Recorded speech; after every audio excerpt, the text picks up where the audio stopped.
buenas tardes. Nosotras vamos a hablar sobre el control social.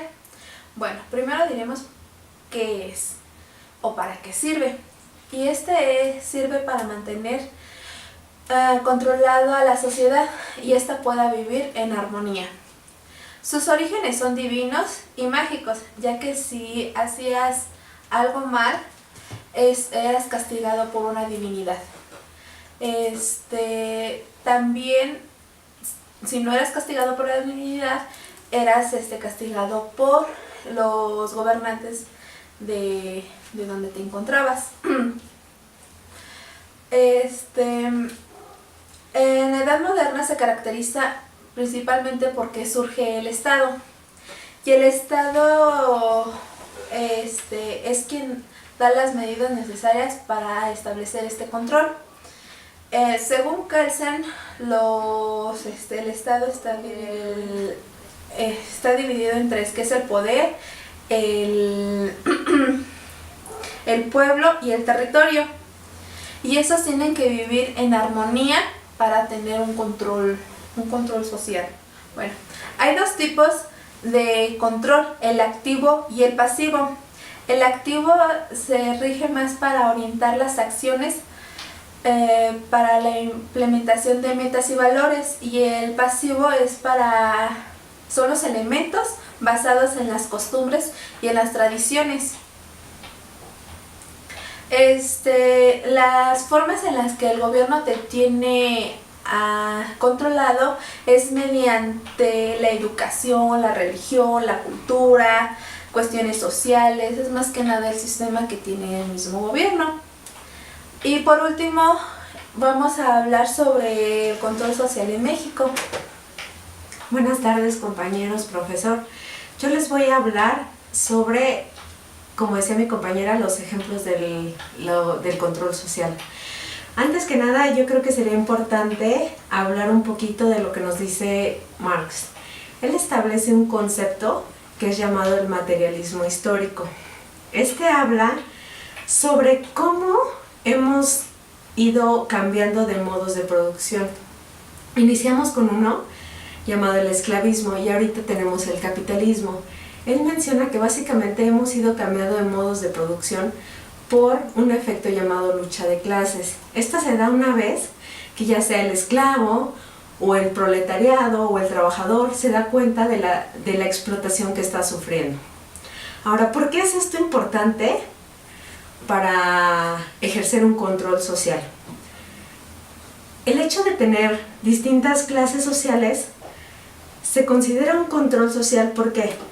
Para que funcione actualmente el capitalismo es importantísimo tener esas clases sociales o esos distintos grupos sociales. Las clases sociales se consideran un medio de control social porque se podría decir que es una especie de represión. Es decir, el trabajador está tan ocupado en su trabajo diario que no tiene tiempo para poder pensar en rebelarse. Es decir, yo necesito trabajar para poder vivir bien, para poder tener que vestir, para poder mandar a mis hijos a la escuela, para poder tener todas aquellas cosas necesarias para que yo viva de una manera y con una calidad adecuada. Ahora, por otro lado, tenemos como medios de control social las leyes. Estas leyes o normas nos establecen qué es lo que está correcto y qué es lo que no está correcto dentro de una sociedad de manera legal. Por otro lado, tenemos lo que es la cultura, la religión y la familia. Estas nos establecen, al igual que las normas, pero las normas de manera legal, lo que está bien y lo que está mal. Nos enseñan todos aquellos valores morales. Aquí es importante mencionar que muchas veces la religión, mediante la fe, nos dice quizás ahorita estamos sufriendo, pero en algún momento vas a llegar a ser feliz. Por otro lado, tenemos lo que es el sistema educativo. Aquí el Estado mete mucho su mano para determinar qué es lo que vamos a ver y aprender desde que estamos en kinder hasta en la universidad. Es decir, al Estado no le conviene que la gente esté preparada. Entre más ignorante sea la gente, menos probabilidades de rebelarnos tenemos. Por último, tenemos lo que son los medios de comunicación.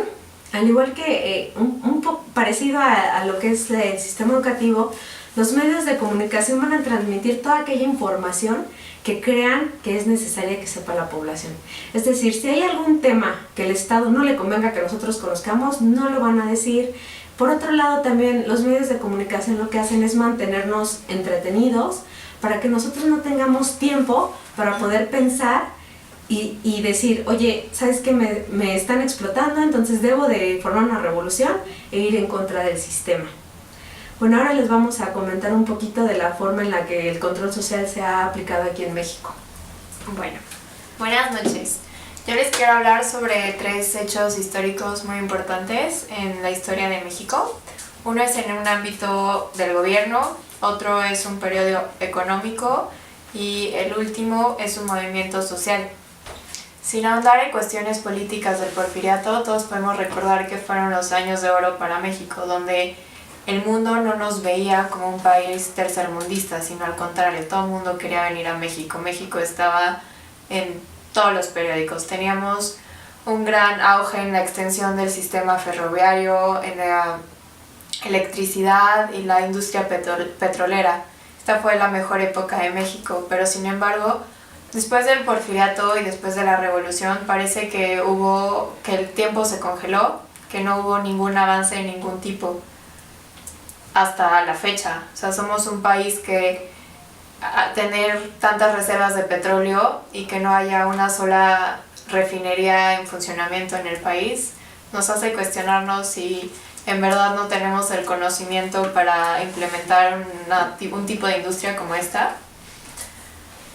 En 1923, el gobierno de Álvaro Obregón firmó los tratados de Bucareli con el gobierno de Estados Unidos. Estos tratados querían atender las demandas de los ciudadanos de Estados Unidos que fueron dañados de alguna forma durante la Revolución Mexicana.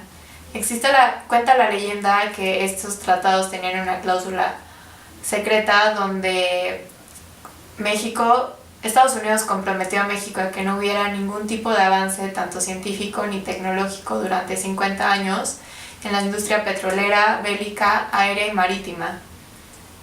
Este tratado, esta cláusula, finalizó en el gobierno de Luis Echeverría en los años 70, cuando comienzan el CONACYT, los vocacionales del Politécnico se vuelven centros científicos, entre otras muchas otras cosas. Hubo una época en la economía de México que se conoce como el modelo estabilizador, que fue de 1954 a 1970, que fue una época de gran prosperidad para los países capitalistas más desarrollados. Presentó grandes oportunidades para los países en vías de desarrollo y México tomó estos beneficios. Para México, el Producto Interno Bruto creció más del 6% y la inflación fue de menos del 4%. Este modelo prometía a los trabajadores salarios monetarios altos, prestaciones de carácter social y servicios excelentes de educación, salud y seguridad social. También hubo grandes promesas hacia el sector agrícola, agropecuario y el ganadero. Se les ofrecían propiedades, créditos, tierras, mecanismos, técnicas, tecnologías para mejorar sus industrias. Este movimiento terminó desestabilizando al país y se terminó gracias a varios movimientos y conflictos internos en el país. El más sonado fue el movimiento del 68. La primera crisis petrolera fue en 1973, donde el alto precio del petróleo en el que se estaba vendiendo disminuyó, pero el gasto público no bajó. Entonces había mucho más gasto pero menos ingreso para el país, lo que hizo que aumentara la deuda externa e interna y creó muchos conflictos económicos en el país. Abordando un poco el tema del movimiento estudiantil del 68, para muchos hay un México antes y después del 2 de octubre de 1968. Empezó como un movimiento estudiantil en el que poco a poco se fueron uniendo personas de diferentes profesiones, sectores del país, tanto ferrocarrileros, sindicatos, profesionistas, todos con un solo fin: exigirle al gobierno sus derechos. Fue un movimiento en donde no hubo distinciones de ningún tipo. No importaba la religión, la clase social, la escuela a la que asistieran, solo tenían un fin. El 2 de octubre de 1968 el Estado presenció una falta de control social en su población, a la cual respondió con represión. Bueno, con esto está claro que el Estado fomenta la diferencia de clases y grupos sociales desde un ámbito económico, ya que esto ayuda a que haya una mejor economía al haber más mercados en una sociedad capitalista. Desde un punto de vista político, la división de la población es una manera de evitar el levantamiento hacia el mismo Estado. Y realmente con esto estamos concluyendo el tema. Les agradecemos su atención y esto es todo. Muchas gracias.